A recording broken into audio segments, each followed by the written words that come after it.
తెనుగోళ్ళు ఇచ్చిన శిల్పక పండ్లు తేనె మామిడి పండ్లు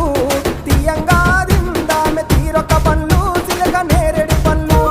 కాపోళ్ళు ఇచ్చిన మక్క కంకులు అవి పాల కంకులు కాల్చుకొని తిందాము కందికాయలు పచ్చి పల్లికాయలు గుజారి గుజారి మామిళ్ళ కిందో నల్ల మామిళ్ళ కింద కుసుమరోళ్ళేసిన కుందన బొమ్మ అది కుందన బొమ్మ